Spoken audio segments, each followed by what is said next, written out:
God, I could not think of a worse thing to come back as.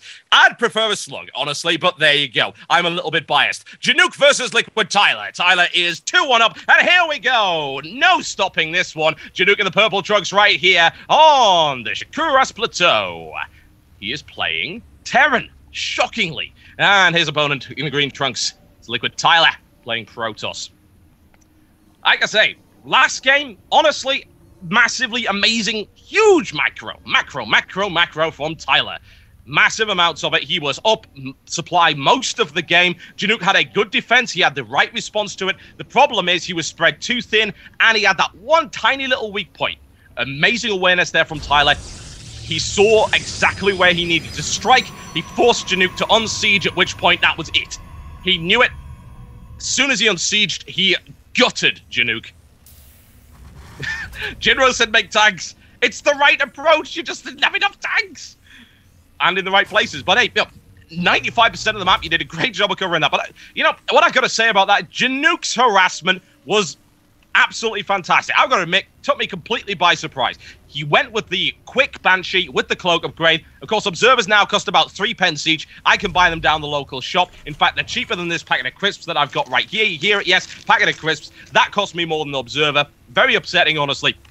But whatever the case, you could cover the bloody map in those things. Difficult to harass with Cloak Banshees as a result of that. But Janook was patient. He waited until he got the opportunity, until his opponent had expanded, so observers weren't quite covering everything. And then, only then did he decide to strike. And wow, what a strike it was. He annihilated probe after probe after probe, followed up with an infernal pre-igniter attack with a group of Hellions, which barbecued an entire mineral line. He actually caught up and out-economied Tyler at one point in that game, which is incredibly impressive considering Tyler's amazing macro.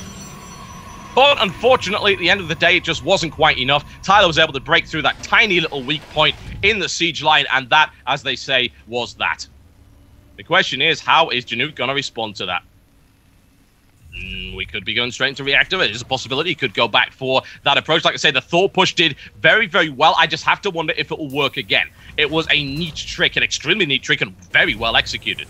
But Tyler has got to have that at the back of his mind, but it is a possibility. Reactor once again. That's it. It may very well not be that push, but it is the opening that started off that push the last time around. He goes into that reactor so he can continue to pump out heavy early defensive units that don't cost any gas. So when he grabs the next gas, he can then go straight into Thor. He hasn't grabbed any gas yet, though. He's on 18 supply. He hasn't grabbed the second Vespene Geyser. I thought he'd maybe get that. Little bit. Oh, there you go. About right. So it is a possibility straight in the factory. So are we looking for that approach? Again, a possibility. Certainly a possibility. If I'm to be entirely honest, I don't really know what all of the signs for that build are, but everything we've seen so far, pretty much identical to what he's done. Now, how is Tyler going to deal with that? 4-gate is the answer to that. Very early 4 gateway. We're looking for massive early pressure right here. And there is the proxy pylon to make that happen. That is problematic. Very problematic. Janook only has barracks right now, and he has not scouted the 4-gate. He needs to scout that 4-gate. He's got an SCV right there. He must scout the 4-gate. Otherwise, this, honestly, could end up being a foregone conclusion. Marines on their own will not defend against a 4-gate. Oh, wow, there we go. Thors it is. And honestly, those Thors are not going to be up in time to respond to the 4-gateway attack. Most likely pretty heavy on Stalkers. Sentry in there, especially against Marines. That is a critical build, a very dangerous build. And this could end it very quickly here for Janook. I have to wonder if he can defend it. Does he have the bunkers to defend it? No bunkers up either. Wow, not good. Still, that SCV doesn't move. Finally, it gets in motion. Hasn't scouted, still hasn't scouted the 4-gate. Oh, God, Stalkers on their way. Uh-oh. That is not what you want to see if you're going this build with the Terran. Absolutely not. A bunker is on its way, but it's not going to be up quick enough because Tyler can already apply that pressure, and he's already got enough units to make it happen, especially with the backup of that. Look at that. He puts the Guardian Shield down.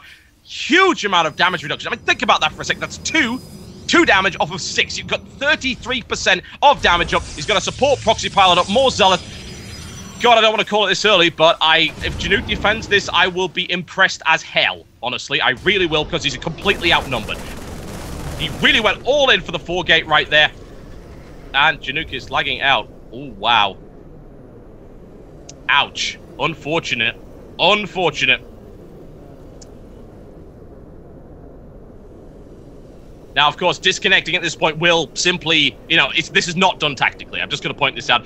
This is not Janook being an asshole and disconnecting or anything, because he knew he was done there. He would have just GG'd. He ended up disconnecting, probably root bombs, but there you go, folks.